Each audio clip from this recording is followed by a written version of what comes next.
We're now hearing from the parents of a sick baby who died in the NICU at Mount Sinai Hospital during the recent New York City nurses' strike. The mother and father who lost their 4-month-old on the last night of the strike were initially unaware that Mount Sinai Hospital was reviewing concerns about their son's death. News Force Melissa Russo live in the newsroom with their story, and also, Melissa, the hospital's response tonight.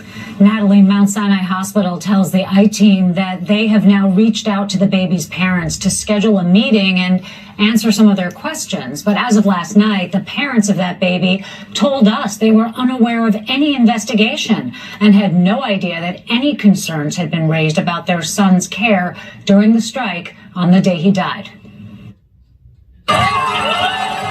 As nurses picketed outside Mount Sinai on day 3 of the strike, Noah Morton's parents were inside at their baby's bedside. Noah had spent his entire 4-month-long life here in the neonatal ICU, but his parents say they had no indication that day would be Noah's last. It seemed so sudden, his father told the I-Team, describing the awful news later that night. Noah's heart had stopped. I was surprised, his mother said. I thought he was getting better. Now, 3 weeks later, another surprise. News reports that the hospital is reviewing their son's care to see if any mistakes were made. A hospital spokesman says this type of review is conducted in many NICU deaths, but not all of them. Noah's mother said, if they know his care was impacted by the strike, we would like to know. A hospital spokesman says Noah was a tragically sick baby. His parents say he was doing well, or at least stable, while awaiting surgery to repair a hole in his heart.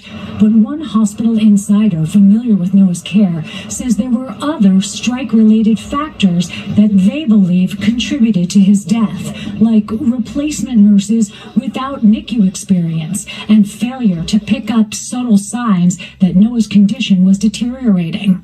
Before the strike, Sinai management had warned it could impact their fragile NICU babies, some of whom they transferred out to other hospitals to lower the workload. As the 3-day labor action unfolded, social media posts shared by striking staff and staff inside the hospital spoke of near misses and replacement nurses caught in stressful and chaotic situations in several departments, even as hospital administrators touted operations stabilizing.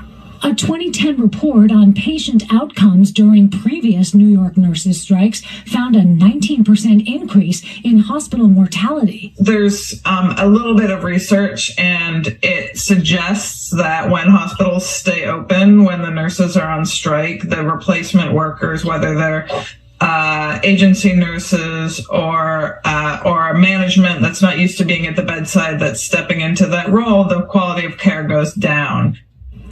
A Mount Sinai spokesman insists there is no reason to believe the strike impacted Noah's care. He says throughout the strike, the hospital had one trained NICU nurse for each NICU baby, including for Noah.